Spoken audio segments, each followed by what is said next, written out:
ረጅም ዓመታትን ሰይፉ ሾው ሲያዘጋጅ ቴዲ አፍሮ ለምንድነው በዚህ ፕሮግራም ላይ ተጋብዘው እንደ እንግዳ ያላወራው የብዙ ሰዎች ጥያቄ ነው። ዛሬ ደግሞ ጥያቄዎች እልባት ያገኙ ይመስላል። ለምንድነው በዚህ ልክ የተቆራረፉት የተጣሉትና እስካሁን ድረስ ምላሽ ያልተገኘባቸው ጸቦች የተፈጠሩት በምን ምክንያት ነው? የብዙ ሰው ጥያቄ ነው። ዛሬ ግን ምላሹን ይዘን እነሆ ወደ እናንተ መጥተናል። ጥያቄ ማሳት አይደለም ለህግ ጭምር ሊቀርቡ ይገባል። ማስተር አብነት ታስሯል እየተባለ ነው። በጣም አስደንጋጭ ነው። ውሸት ነው ካሉ እስቲ እነ ጆን ዳንኤል እነ ታኩር ወጥተው ውሸቱን አልሰጠንም አላዋጣንም ይላሉ። እኛ ሰምተናል፣ በወሬ ደረጃ ሰምተናል እንደሰጡ። ስለዚህ ለህክምና ተዋጥቶልሃል ማለት ነው። ማስተር አብነት ጋር አውርተናል፣ ተደዋውለናል። ያለው ነገር በግልጽ ነው ያወራነው። ካሁን በኋላ ማስተር አብነት በእነዚህ አይነት በኮሚሽን ስራ እርዳታ መሰበሰብ ምሰማ ከሆነ ማስተር አብነት ጋራ ተደዋውለን ነበርና ማስተር አብነት ያነሳው ሐሳብ ያሉትን ሀብቶች ምናምን አልካደም ነገር የለም። የዚህ ነፃ ልጅ ዊልቸር መልስ ዱባይ የተላከለት ዊልቸር መልስ ከካናዳ እኔ ሙሉ ህክምናውን አሳክመዋለሁ ገንዘብ ልካለሁ ያለው ሰው ጭጭ ብላል። ማስተር አብነት አዳነች አቤቤን አታሎ የቀበሌ ቤት ወስዷል አሉ። የደሃ ነኝ ብሎ ምንም የለኝም ብሎ። እኛ እኮ እዚህ ላይ የምንጮህ እኮ እንድታጣሩ ነው። ሰውየው 2 ፎቅ አለው፣ አገሩ ላይ 2 ቤት አለው፣ ሀብታም ነው። ባንተ በልኩ የእውነት ነው አምነውኝ ነው የመጡት ብዬ ነው የማምነው። እነዚህ ሰዎች ምላሽ እስኪሰጥ ድረስ ጊዜም ቢያልቅ እንኳን መከታተል አይቀርም። ሰላም ጤና ይስጥልኝ ውድ ቤተሰቦቼ እንደምናችሁ፣ እኔ ያለው በጣም ደህና ነኝ። ክብሩ ይስፋ ለመድኃኒዓለም። ዛሬም እንግዲህ እንደተለመደው ለእናንተ ይጠቅማሉ ያስተምራሉ ያልኳቸውን ቪዲዮዎች ሰብሰብ አድርጌ ወደ እናንተ መጥቻለሁ። ቤተሰቦቼ እንግዲህ እንደተለመደው ሁላችሁም ይሄንን ቪዲዮ ላይክ በማድረግ ጀምሩ። ሰብስክራይብ ያላረጋችሁ ደግሞ ሰብስክራይብ በማድረግ የደውል ምልክት ይጫኑ። ላለው ቪዲዮቹን አይተን እንመለስ። በተጋቡ በ3 ደቂቃ ውስጥ የተፋቱት ሙሽሮች ዓለምን ጉዳስ ብለዋል። በኩዌት የሚገኙ ጥንዶች የጋብቻ ሰነድ ከፈረሙ ከ3 ደቂቃ በኋላ መፋታታቸው በርካቶችን አስገርሟል። ይህ ክስተት በአገሪቱ ለአጭር ጊዜ የቆየ አጭሩ ጋብቻ ተብሎም ተመዝግቧል። እንደተባለውም ጥንዶቹ በፍርድ ቤት ተገኝተው የጋብቻ ስምምነታቸውን በፊርማ ካረጋገጡ በኋላ ከህንፃው ለመውጣት እየተራመዱ እያለ ሙሽራዋ በድንገት ያደናቅፋትና ትወድቃለች። ታዲያ በዚህ ወቅት ሙሽራው ለመርዳት ከመሞከር ይልቅ ደደብ በማለት የሰደባት ሲሆን ድርጊቱ ያስቆጣት ሙሽሪትም ወዲያውኑ ወደ ዳኛው ዘንድ በመመለስ ጋብቻው እንዲፈርስ ጠይቃለች። ዳኛውም የሙሽሪትን ጥያቄ በመቀበል ጋብቻው ወዲያውኑ እንዲፈርስ የወሰነ ሲሆን ጥንዶቹ የጋብቻ ሰነዱን በፈረሙ በ3ኛው ደቂቃ ላይ ተለያይተዋል ሲል ዴይሊ ስታር ዘግቧል። ታዲያ ይህንን የ3 ደቂቃ ጋብቻ እንዴት አያችሁት?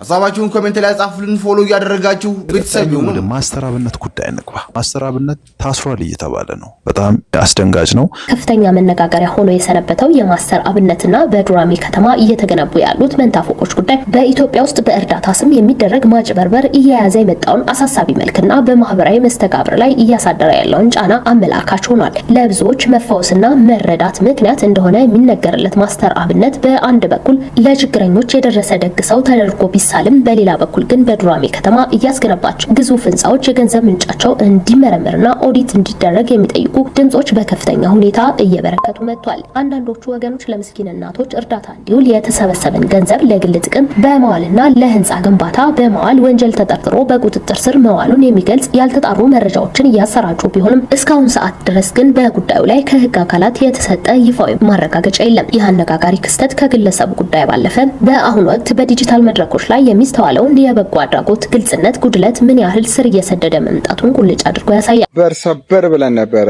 ጆን ዳንኤል ታኩርና በማስተር አብነት ጉዳይ ላይ የሚያጠነጥነው በማስተር አብነት ጉዳይ ነው። ታኩርና ጆን ዳንኤል ከሌብነት ጋር የሚያያይዛቸው ምንም አይነት ነገር የለም። ነገሩ ግን ማስተር አብነት የታመመ ጊዜ የኢትዮጵያ ህዝብ ጸሎት ነው እንጂ የሚፈልገው ብር አልፈልግም ብሎ ነበረ። ያ ስህተት ነው። እንደሰማነው ከሆነ ጆን ዳንኤል ታኩርና ሌሎች ባለሀብቶችም ተሰብስበው አዋጣው 4.5 ሚሊዮን ብር እንዳዋጡለት መረጃው ደርሶ ነው። ስለዚህ ገንዘብ ከህዝብ አልሰበሰብኩ ምናልባት ከግለሰቦች በሚለው ይያዝ እንጂ ከነዚህ ሰዎች ግን እኛ አሁን በመረጃ ደረጃ እንደሰማነው ማለት ነው ጆን ዳንኤል ታኩር ወንድም ካሊድ እንዳለ ሰምተናል እና ሌሎች ባለሀብቶች ተሰብስበው እና ቲክቶከሮችም አሉ ተብሏል። ከሌ የሚል ስም አልደረሰንም፣ ግን በዋነኝነት ታኩር ጆን ዳንኤል እና ወንድም ካሊድም አለ እና ሌሎች ባለሀብቶች አንድ ላይ ተሰብስበው 4.5 ሚሊዮን ብር እንደሰጡ ሰምተናል። ውሸት ነው ካሉ እስቲ እነ ጆን ዳንኤል እነ ታኩር ወጥተው ውሸት ነው አልሰጠንም አላዋጣንም ይበሉ። እኛ ሰምተናል፣ በወሬ ደረጃ ሰምተናል እንደሰጡ። ስለዚህ ለሕክምና ተዋጥቶልሃል ማለት ነው። ስለዚህ ትናንትና ሰንበር ዜና ሰምተናል ያልነው ይሄንን ነው። ስለዚህ ጸልያቸዋል፣ ድኖ ተመልሷል። እኛም ድኖ በመመለሱ ማስተር አብነት ደስ ብሎናል። ግን የደሃ ነኝ ብለህ ከአዲስ አበባ ከተማ አዳነች አቤቤ እጅ የቀበሌ ቤት ወስዳል። ያ ስህተት ነው። ለደሃ ስጥ፣ ለፖሊሶች ስጥ፣ ወይ ለመምህር ስጥ ይቅርታ ብለህ ወይ ደግሞ ለመከላከያ ቤተሰቦች ስጥ። ያንን ነው ማለት የምንፈልገው። ከማስተር አብነት ጋራ ተደዋውለን ነበርና ማስተር አብነት ያነሳው ሐሳብ ያሉትን ሀብቶች ምናምን አልካደም። ያሉት ኢሲዝ ቢሊየነር እሱ ነው የካደበት ምንም ነገር የለም። ግን ሀብቱን ያገኘውበት መልክ ያልከው ነገር ምንም የሚያሳምን ነገር ስላልሆነ አንተ ከፈለክ ለህዝብ ነግረህ ማሳመን ትችላለህ። ግን እኔ ያመንኩ ነገር አሞኛል ስላልክ ይሄንን አክሰፕት አድርጌ ከዚህ በኋላ ወጥቼ የሆነ አሮጊት ላይ የሆነ ህፃን ላይ ድራማ ሰራለሁ ብትል ቃላችን ይቋረጣል ማለት ነው። ምክንያቱም አንተ እስኪሻል ድረስ ጋፕ እናደርግልሃለን ወይ አደርግልሃለሁ ብዬ ተስፋ አደርጋለሁ። ከዛ ውጪ ከፕሮፋይል ላይ ያሉ የባለስልጣናትን ምናምን ፕሮፋይል ያረካቸውን ነገሮች ከፕሮፋይል ላይ ታወርዳለህ። ከዚህ በኋላ እኔ የእርዳታ ድርጅት ነኝ ብለህ በየቦታው በሬት ቦታ የምጠይቀውን ነገርም አርፈህ ትቀመጣለህ። አለበለዚያ ያንተ ማልቀስ ያንተ የየ እኔ በዳይፐር ነው የምሄደው ምናምን የምለው ነገር የሚሰራ ነገር አይደለም። አካባቢያችሁ ላይም እኔ ባለስልጣን አውቃለሁ፣ የፌደራል ባለስልጣን አውቃለሁ፣ የፈለኩትን አሳስራለሁ የምትሉ አንተና አንተን ደጋፊዎች የመሰላችሁ ስነ ስርዓታችሁን ያዙ። አጭበርባሪዎች ለህግ ትቀርባላችሁ እና ጤናን ጠብቅ። አንድ ነገር እርዳታ ድርጅት ላይ የሆነ ነገር አደርጋለሁ ካልክ ቃል እኔ እናንተ መሀል የገባነው ቃል ይታጠፋል ማለት ነው እና አርፈህ ተቀመጥ። ፔር ኮፒ ሊንክ በደንብ ያስፈልገዋል። ለምን ቪዲዮዎችን እየተያዘ ስለሆነ ነው ያው ታውቃላችሁ። እና ስለማስተር አብነት ነው ዛሬ የምነግራችሁ። እቺ የምታዩት ልጅ ማለት ነው ማስተር አብነት ዊልቼሩ ከውጭ ተላክላት ነው። ዊልቼር ሰታት ድጋሚ ተቀምጥ ተሸትከውን ቤት ሰራልሻለሁ መደብር ከፍትልሻለሁ ያልከው ነገር አላረከም ማስተር አብነት። ይሄ የድራሜ ማህበረሰብ እንዳለ የሚያውቀው ነገር በደረቷ ምትሳብ ይሄን የሚያጻ ልጅ ምን ነው የምላችሁ ገባችሁ አይደል? ይሄ የሚያጻ ልጅ አዋሳ ድረስ ወስደህ ሃይሌ ሪዞርት እንትን ውስጥ ዊልቼር እየገፋ ገንዘብ አሰባሰብክ። አካውንት ከፈቺ ባንክ አካውንት አስገባለሁ አልክ። አካውንት አስከፈትካት የልጅ እናት። ከዛ በኋላ ደፍተሩን ቀደድከው ጣልከው። ምንም የደረሳት ነገር የለም። አሁንም ቤት ተቆልፎባት ነው የሚውለው ህፃኑ ማስተር አብነት። ይሄን መልስ እንፈልጋለን። ገና ብዙ ጉድ ይቀጥላል ነው የምልህ። አንተ ጥፋትን አምነህ ታረመ የምትሰራበትን መንገድ እስካላሳከል ድረስ ማለት ነው አንድ ባንድ እንመጣባለን። ገና በጣም ብዙ የሚሸለቹ ግፎች ነው ያሉት። የሚሸለቹ ግፎች አትቻልም ብሎ ነገር የለም። አንተ ማን ስለሆንክ ነው የማትቻለው? ማን ስለሆንክ አንተ ጋንጊስተር መጫወት ድራሜ ላይ ሁሉም ነው የሚፈራ፣ ሁሉም ነው የሚንቀጠቀጥልህ። ገባችሁ? ይሄ ግልጽ ነገር ነው። ማስተር አብነት ወንድምህም እዛ የመኪና የሞተር ዕጣ ምናምን እያለ አንድ አይነት ማጨበርበር ውስጥ ገብታችኋል። እንመጣለን ነው የምልህ። ምንም የሚያቆመን ነገር የለም። የዚህ ሕፃን ልጅ ዊልቼር መልስ፣ ከዱባይ የተላከለትን ዊልቼር መልስ፣ ከካናዳ እኔ ሙሉ ሕክምናውን አሳክመዋለሁ ገንዘብ ልካለሁ ያለው ሰው ሙጭጭ ብላል። ስልካቸው ለምን ማያሰጣቸው? ስልክ አላት አይደል? የልጅ እናት ለምን አስጣትም? የሚደርሱ ሰዎች ለምን ማታገናኛት? ሁሉ ነገር ባንተ በኩል ማለፍ አለበት። ገና ይቀጥላል ነው የምላችሁ። ያንተ ድራማ አያልቅም። ማስተር አብነት አዳነች አቤቤን አታሎ የቀበሌ ቤት ወስዷል አሉ። የደሃ ነኝ ብሎ ምንም የለኝም ብሎ። እኛ እኮ እዚህ ላይ የምንጮህ እኮ እንድታጣሩ ነው። ሰውየው 2 ፎቅ አለው፣ አገሩ ላይ 2 ቤት አለው፣ ሀብታም ነው፣ ሚሊዮነር ነው እያልን እኮ ነው። እንዴት ነው የማታጣሩት? ስንት ፖሊስ፣ ስንት መምህራን፣ ስንት አቃቢ ህጎች፣ ስንት መከላከያዎች በዱር በገደሉ እየሞቱ ቤተሰቦቻቸው ላይ ሜዳ ይበተናሉ። እናንተ ደግሞ ለባለ ሀብት ትሰጣላችሁ፣ የቀበሌ ቤት ትሰጣላችሁ። እንዴ አታጣሩ እንዴ? እኛ እኮ እዚህ ምንጮህ እኮ እንድታጣሩ ነው። ይሄ ቪዲዮ ለአዳነች አቤቤ ሼር አድርጉላት፣ ታጣራ። ሰውየው ፎቅ አለው፣ ቤት አለው። ለምንድን ነው የማታጣሩት? ስንት መምህራን በቤት ኪራይ እየተሰቃዩ አይደል እንዴ? ስንት ፖሊሶች በቤት ኪራይ እየተሰቃዩ አይደል እንዴ? መከላከያዎች አያሳዝኗችሁ?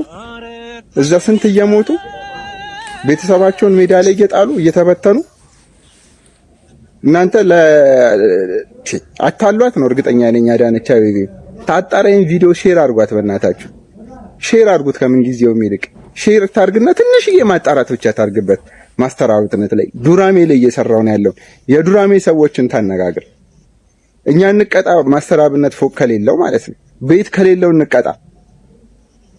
የቀበሌ ቤት አዲስ አበባ ላይ ባለሀብት እኮ ነው እንትን እያላችሁ ያላችሁት። እኛ እንቀጣ ከሌለው ማለት ነው። ወይ ለመምህር ወይ ለፖሊስ አሰጡ፣ ወይ ለመከላከያዎች አሰጡ። አንድን ቤት ብትሆን ሼር አድርጓት፣ ይሄን ቪዲዮ ሼር አድርጓት ለአዳነች አቤቤ። እርግጠኛ ነኝ አታሏትም። ለባለሀብት እንዴት ነው የሚሰጠው? እኛ ቢሸለም ችግር የለብንም። እንኳን ቤት ለምን ሀገር አይሸለም? ይሄ ሰውዬ ግን ባለሀብት ነው። ለምንድን ነው ሄዳ እንትን የሚሻማው? ሼር አድርጓት ይሄን ቪዲዮና በደንብ መዳረስ አለበት። ታጣራ። ትንሽዬ ነው ነካ ማድረግ የሚጠበቅባት ስለማስተር አብነት ማለት ነው። ከዛ ይገባዋል ካለች ትስጠው። የቀበሌ ቤት ተሰጥቶታል፣ ወስዷል፣ ተቀማው። እንደውም መቀማት ነው ያለበት። አድርሷት ይሄን ቪዲዮ።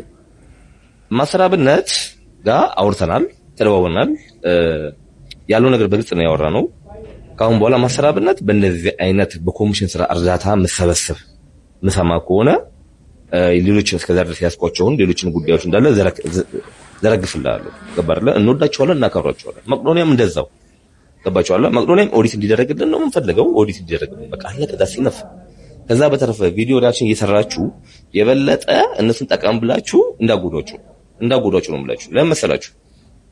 እናንተ በሰራችሁ ቪዲዮ ልክ እኛ ስለነሱ ብንሰራ ነው የምላችሁ። ከኛ በላይ እናንተ ፈራጅ ናችሁ፣ ጨካኞች ናችሁ፣ እናውቃቸዋለን። ገባችሁ? አሁንም ትንሽ ቅንጥጣቢ ስለሰጣላችሁ ነው። በመቅዶኒያ በኩል የኦርቶዶክስ እንትን ምንድነው ለቃቃሚዎች ቪዲዮ ይሰራሉ። በአብነት በኩል ደግሞ የለቃቃሚዎች የፓስተር ተብዬ ለቃቃሚዎች ደግሞ ቪዲዮ እየሰራችሁ ቴክ ኬር። እኛ ለህዝብና ለሀገር የሚጠቅም ነው እንጂ ሃይማኖት ሳይኖርን ቀርቶ ብሔር ሳይኖርን ቀርቶ አይደለም። ገባችሁ አይደለ? እና አድቡ። ማስተር አብነትም ጥያቄያችንን ተቀብሏል። በግልጽ ነው ማለት ተቀብሏል።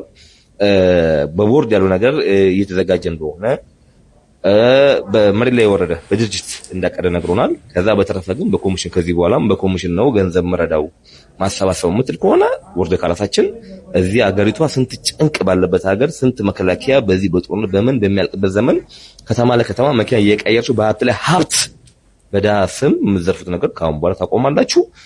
አሁንም ተፈናቃይ ነው ምናምን ብለህ ክፍለ ከተማ አታለ ከአዲስ አበባ የወሰድከውን ኮንዶሚኒየም ከነመናምኑ ነው ማለት ከነም ፎቶ ምናምን እኔ ኮሜንት ላይ ለጥፍላችኋለሁ አለኝ። እኛ በማስረጃ ነው የምናወራው ስንለዛ ነው። እሺ፣ ስለዚህ አሁን ቢሆን ድጋፍ ምናምን እንደዚህ የሚያበሳጭ ነገር እናርጋ የምትሉ ሰዎች ከሆነ ተው፣ አለዛ ብዙ ነገር እናወጣና እንዳይጠፉ። ሙዚቃው ዓለም እጅግ ተወዳጅነትን ካተረፉና ወደር የላቸውም ተብሎ ከሚታሰቡ የሙዚቃው አርቲስቶች መካከል አንደኛውና ክፈር ቀዳጁ የሆነው ቴዲ አፍሮ በሚሰራቸው የሙዚቃ ስራዎች ከኢትዮጵያም ውጪ ኢትዮጵያ ውስጥም እጅግ ተወዳጅነትን ካተረፉ ብዙ ተጽዕኖ ከፈጠሩ ሙዚቀኞች መካከል አንዱ ነው። ስራዎቹ ደግሞ ኢትዮጵያን አልፎ በዓለም ደረጃ እጅግ መነጋገሪያ የሚሆኑ እንደሆኑ በሁላችንም ዘንድ ግልጽ ነው። ከአንድም ብዙ አልበሞች ያደራጀ በብዙ የሙዚቃ ጥበባትና ኃይላት ላይ የተሰማራ ትልቅ አርቲስት እንደሆነ ግልጽ ነው። ብዙዎቻችን እንደምናውቀው የክብር ዶክትሬትም ሳይቀር የተሰጠለት ያንጋፋ አርቲስት ብዙዎቻችን እንወደዋለን። በሙዚቃ ስራዎቹ ደግሞ እንደመማለን። ዛሬ ደግሞ የተሰሙ ነገሮች እጅግ አስገራሚና አስደናቂ ናቸው። ቴዲ አፍሮ ባልቆየበት ጊዜ ውስጥ ከኢትዮጵያ ፖለቲካ ዘርፎች ጋር ብዙም ወዳጅነት የሌለው ቴዲ አፍሮ የኢትዮጵያዊነትን ዜማ እያቀነቀነና ኢትዮጵያዊነትን በማስቀደም የሚኖር አርቲስት ነው ሲሉ ብዙዎቹ ይደመጣሉ። ቴዲ አፍሮ በዚህ ልክ ብዙ አልበሞችን መስራቱ ብቻ ሳይሆን የሚከተላቸው ትላልቅ የሚባሉ በኢትዮጵያ በኢትዮጵያ ውስጥ አንጋፋነትን ካተረፉ ሰዎች መካከል ዋናና ቀደምት ሆኖ ቦታ ማግኘቱም ጭምር ብዙዎችን ያስገርማል። በሙዚቃው ዓለም እጅግ ተጽዕኖችን ፈጥሯል። ከልጅነቱ ጀምሮ እጅግ ብዙ ጣውረዶችንና ፈተናዎችን በማሳለፍ መካከል የመጣው ቴዲ አፍሮ ዛሬ ደግሞ አዳዲስ ነገሮችን ይዞ ብቅ እያለም ይገኛል። አምለሰትም ደግሞ እንደሚታወቀው በሞዴሉ ዘርፍ ብዙ ዋጋዎችን ከፍላ እጅግ ተወዳጅነትን ካተረፉና ለብዙ ሴቶች አርያና ምሳሌ እንደምትሆን የሚነገርላት አምለሰትም ዛሬ ደግሞ የቴዲ አፍሮ ሚስት በመሆኗ እጅግ እንደምትኮራና በስራዋ ደግሞ እጅግ ጠንካራ እንደሆነች ብዙዎቹም ይመሰክሩላታል። ምክንያቱም ስለ አምለሰት ሲነሳ አብሮ የሚነሳው ጥንካሬ፣ ዋጋ መክፈልና ቴዲ እዚህ ደረጃ ለመድረሱ ትልቅ መሰረታዊ ነገሮችን እንዳደረገችና ብዙ ዋጋዎችን እንደከፈለች የስኬቴ ዋና መሰረት ናት ብሎ አምለሰትን ያነሳል። በዚህ መካከል ደግሞ አንዳንዶቹ ሲናገሩ ከሴቶች ሁሉ እጅግ ጠንካራ ነች፣ ለኛ ምሳሌ ትሆናለች ብሎ ብዙ አርቲስቶች ሲያወሩና ስለሷ ሲያደንቁ የሰማነው ያየነውም ጉዳይ ነው። አሁን የጀመረችው ደግሞ በዩቲዩብ ቻናል ላይ የሚንቀሳቀሰው ብዙ እንግዶች ተጋብዘው የሚያወሩበት ፖድካስት አዘጋጅታ ብዙ ነገሮችን እያስተማረች ያሳለፈችውን የህይወት ፈተናና ውጣ ውረድ እየተረከችም ትገኛለች።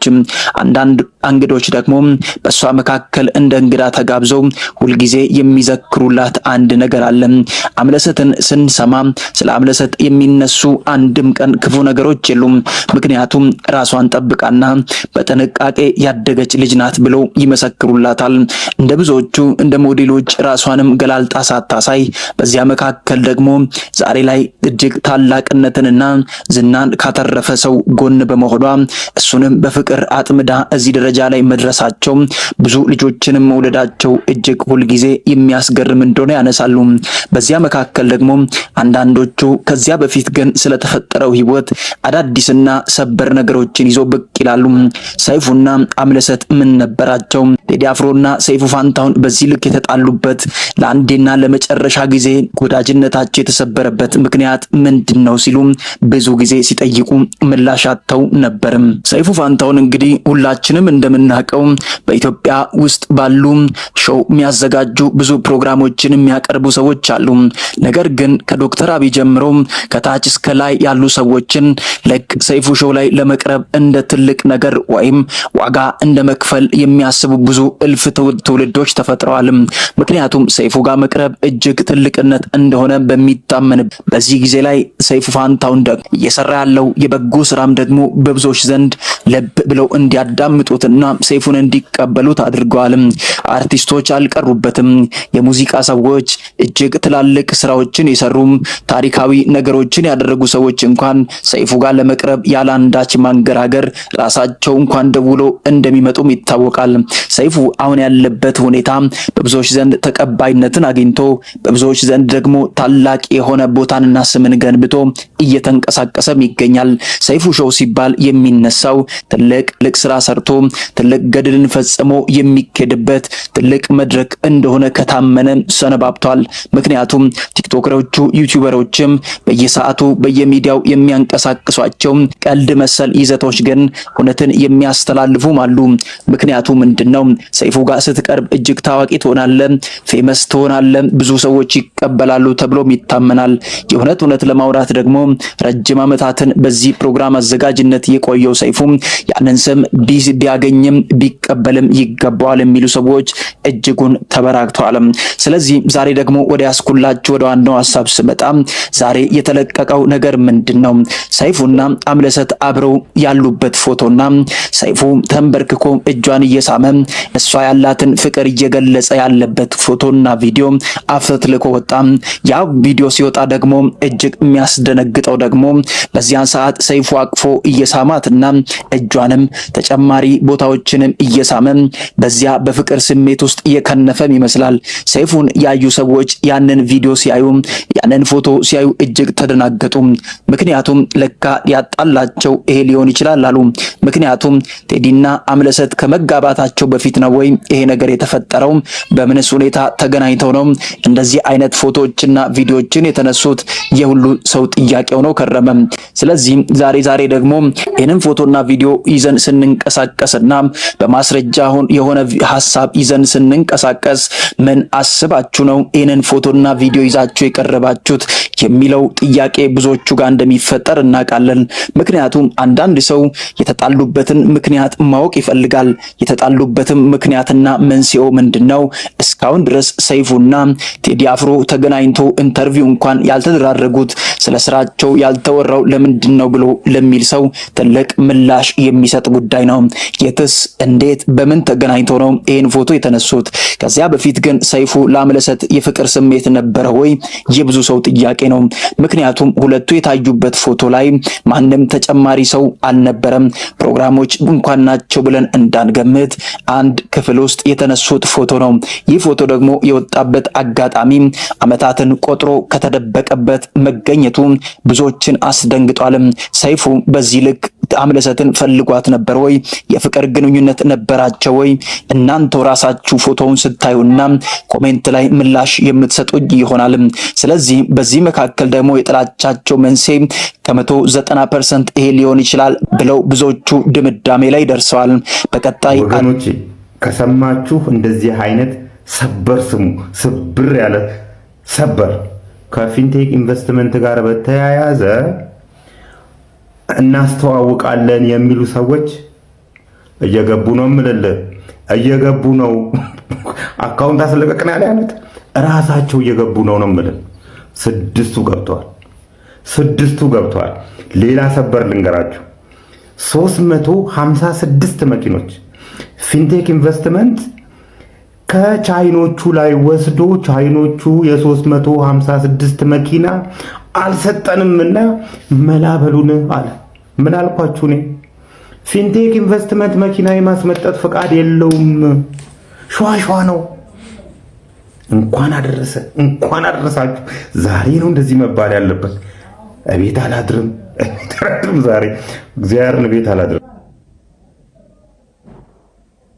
አርቲስቶቹ የዋስትና መብት ሳይጠበቅላቸው እንደዚሁ ለ30 የጊዜ ቀጠሮ ተሰጥቷቸዋል። ከዚህ ጋርም ተያይዞ በርካቶቻችሁ ስትጠብቁ የነበረውን የዋስትና መብት ያገኛሉ የሚለው ነገር ሳያገኙ ቀርተዋል ማለት ነው። በጉዳዩ ላይ የፍትህ ተቋማትና እንዲሁም የጸጥታ ተቋማት እየሰሩት ያሉት ስራ ይበል የሚያሰኝና ለሌሎችም አስተማሪ የሚሆን ተግባር ነው። በተጨማሪም ደግሞ በርካታ የመኪኖችን የወሰዱት እየተለቀሙ ወደ ፌዴራል ፖሊስ እየገቡ እንደሆነ ሰምተናል። እንዲሁም ደግሞ መንሱር ጀማል እጁ ላይ ይዞት የነበረው መኪና እንደተሸጠና አሁን መገኘት እንዳልተቻለ እየተሰማ ነው። ይህንን ጉዳይ ቀጠል አድርገን ሌሎች መረጃዎችን ወደ እናንተ የምናደርስ ይሆናል። ሄኖክ ነኝ። መልካም ጊዜ ይሆንላችሁ። እንግዲህ አካውንቱን ፎሎ፣ ላይክ እና ሼር በማድረግ ቤተሰብ ይሁኑ። እስቲ የተሰማችሁን ከታች ኮመንት ሴክሽን ላይ ብታሳውቁን ደስ ይለናል። መልካም ጊዜ በድጋሚ። በቁጥጥር ስር ዋሉ አርቲስት ሰራዊት ፍቅሬ፣ መንሱር ጀማል፣ አርቲስት ዳንኤል ተገኝ፣ አርቲስት ይገረም ደጀኔ፣ አብርሃም ግዛውና ወንድም ካሊድ በቁጥጥር ስር ውለዋል። ፌዴራል ፖሊስ የፊንቴክ ኢንቨስትመንት የመኪና ሽያጭ አጭበርበር ወንጀል የተጠረጠሩ ታዋቂ አርቲስቶችንና የማህበራዊ ሚዲያ ተጽዕኖ ፈጣሪዎችን በዛሬው ዕለት በቁጥጥር ስር አውሏል። የእነዚህ ሰዎች መታሰር ዋነኛው ምክንያት ከተጠርጣሪው ድርጅት ጋር በማስታወቂያ በጋራ በመስራት የህዝቡን አመኔታ ያለአግባብ መጠቀማቸው ነው ተብሏል። ጥያቄ ማንሳት አይደለም ለህግ ጭምር ሊቀርቡ ይገባል። ሰላም ደጉላው ነኝ። ሁላችሁም ይህንን ቪዲዮ ሼር፣ ኮፒ ሊንክ፣ ሪፖስት፣ ዱት ያደረጋችሁ ብዙ ሰው ይማርበት ዘንድ አድርጉልኝ።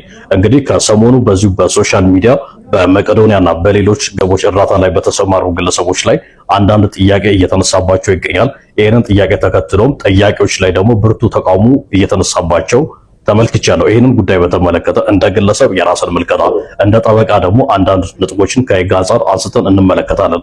በተለይም ደግሞ እርዳታ ስራ ላይ የተሰማሩ ግለሰቦችን በምንመለከትበት ጊዜ ከሌላው ዓለም በተለየ እኛ ሀገር እነዚህ እርዳታ ስራ ላይ የሚሰማሩ ግለሰቦች የራሳቸው ስራ የሌላቸው፣ የራሳቸው ምንም አይነት የገቢ ምንጭ የሌላቸው፣ ሀብት ንብረት የሌላቸው ሆኖ እናገኛለን። የእርዳታ ስራ እንሰራለን ብሎ የሚሰሩትም ከሌሎች ሰዎች ገንዘብ ሰብስበው ገንዘብ አጠራቅሞ ባሻቸውና ደስ ባላቸው አካሄድ ለሌሎች ሰዎች ገንዘብ የሚያከፋፍሉ ሆኖ እናገኛቸዋለን። ከዚህም ባሻገር ደግሞ እርዳታ ስራ ላይ ከመሰማራታቸው በፊት ምንም ስራ ምንም ሀብት ንብረት በስማቸው ያልነበሩ ሰዎች፣ አንዳንዱ ደግሞ ክፍለ ሀገር ላይ ሞተረኛ ጭምር የነበረ አሁን ላይ ግን መኪና፣ ቤትና ሌሎች ንብረቶችን ይዘው አፍርቶ እናገኛለን። ስለዚህ ይሄ ነገር የሚያጠራጥር ስለሆነ ጥያቄ ማንሳት አግባብነት ያለው ነው ብዬ አምናለሁ።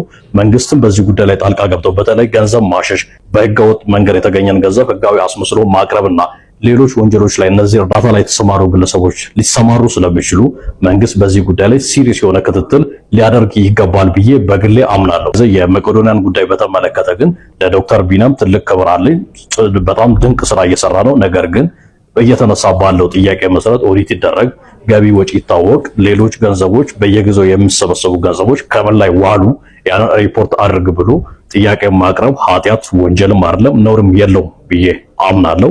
አመሰግናለሁ። አንተን አይተን ነው ባንተ በልኩ የእውነት ነው አምነውኝ ነው የመጡት ብዬ ነው የማምነው። ሰው እነዚህ ሰዎች ምላሽ እስኪሰጥ ድረስ ጊዜም ቢያልቅ እንኳን መከታተል አይቀርም። ስድርስ ሁለተኛ ዙር እየተሰጠ ነው እና የተጠራሁትም ልክ ከመፈራረሜ በፊት የተገኘሁት እንትን ላይ ነው ወዳጅነት ፓርክ ላይ በትልቁ ሲሰጥ ነው ርክክብ ሲያደርግ ነው። እዛ ላይ ነው የተገኘሁት። ትልልቅ የመንግስት ባለስልጣናት፣ ታዋቂ ሰዎች፣ ከዚህ በፊት የተሰጣቸው ሰዎች ሲመሰክሩ ምናምን አይቻሉ። ሶ ይሄ ትልቅ ነገር ነው ማለት ነው። ከዛ እንደውም እዛው ላይ ነው እንትኑ ፊርማውን የሚያደርግ ነው። ልክ እዛው ላይ ነው አይተው ከሆነ ካየው በኋላ እዛ ላይ ተጠርቼ እንደዚህ አምባሳደር ልናደርጋቸው ነው እዚሁ ተብሎ እዛው ተፈራረምን ማለት ነው። ይሄን አይተሃል። በቃ ትልቅ ነገር ነው። ስለዚህ ይሄ ማህበረሰብን ያገለግላል። በዚህ መልኩ ነው ይከፈልሃል። እንደዚህ አምባሳደር በመሆን በዚህኛው ማለት ነው። በሌሎቹ እንደሚከፈል አውቃለሁ። ኦፍኮርስ እንደዛ ነው የምትሰራው። የክፍያችሁ ይፋ የሚሆን ነው ወይስ ስምምነት አላችሁ? ገንዘቡን መጠኑን ማታወጡበት አለ? መጠኑ አይወጣም። የተለያየ ነው። መኪናስ ይሰጣችኋል? ኦፍኮርስ ይሰጣል። አንተ ከስምምነት ውስጥ አለ? ምክንያቱም በሰራው ልክ ነው። አንተ ነው የምትመርጠው። ምንድን ነው የምትፈልገው? ግን ትልቁ ነገር ምን መሰለህ?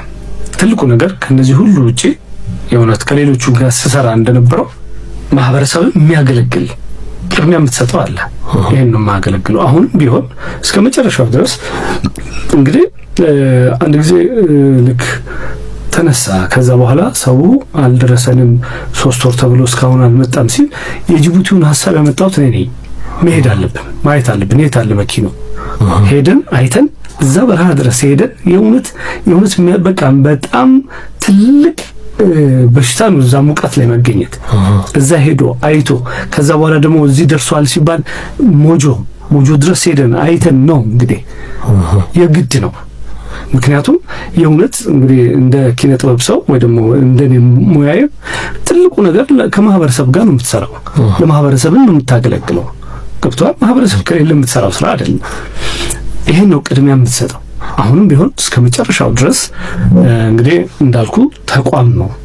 ይሄን ተቋም አብሬው እስካለው ድረስ ለማህበረሰቡ ያለኝን ቃሉን ጠብቆ እንደሚሰራ እርግጠኛ ነኝ። ይሰራል ብዬ አምናለሁ። ትልቁ ነገር የምትሰጠው ይሄን ነው። ግን አንተ መኪናውን ወሰድክ? አዎ መኪና ወስደናል። አንተ ትመርጣለህ። መኪና ይሻላል ምናምን ትባላለህ። ግን ገና እርግጠኛ የምትሆንባቸው የምትቀበላቸው ነገሮች አሉ፣ ያልተረከብናቸው ነገሮች አሉ።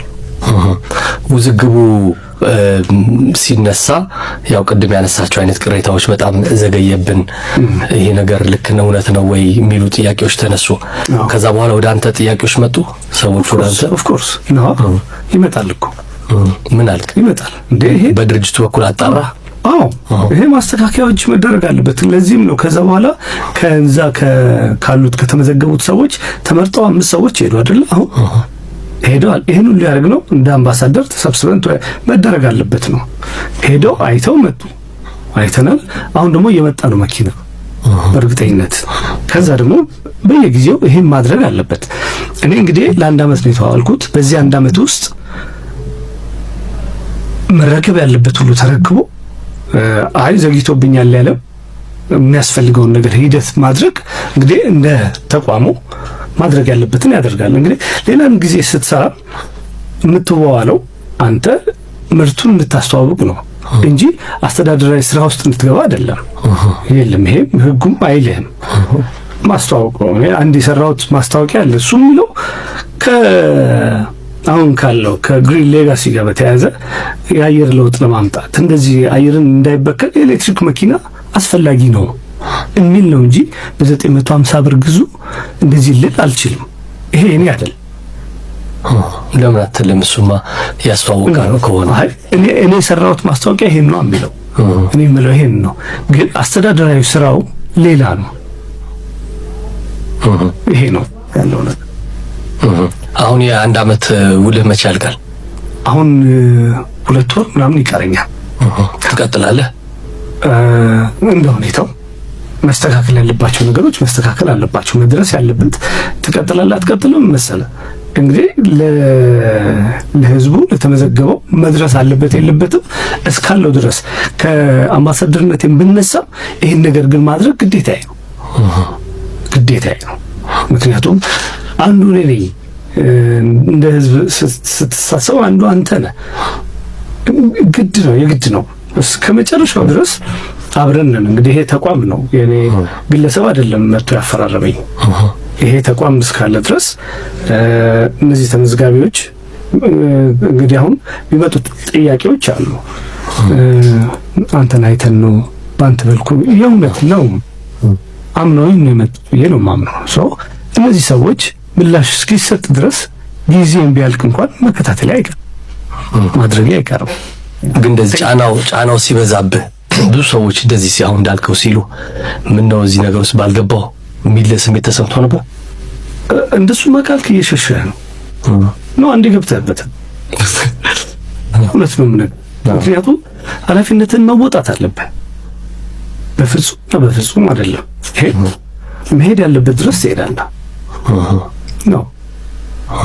ቤተሰቦች እንግዲህ የዛሬው ቪዲዮ ይሄን ይመስል ነበር። እንደወደዳችሁ ተስፋ አደርጋለሁ። ለማንኛውም ላይክ ሳታረጉ የጀመራችሁ ቤተሰብ ላይክ በማድረግ እንግዲህ አበረታቱኝ። በዛውም ደግሞ ይሄንን ፋሚሊ ጨዋ ፋሚሊ ያልተቀላቀላችሁ ሰዎች እንግዲህ ሰብስክራይብ በማድረግ ቤተሰብ ይሁኑ።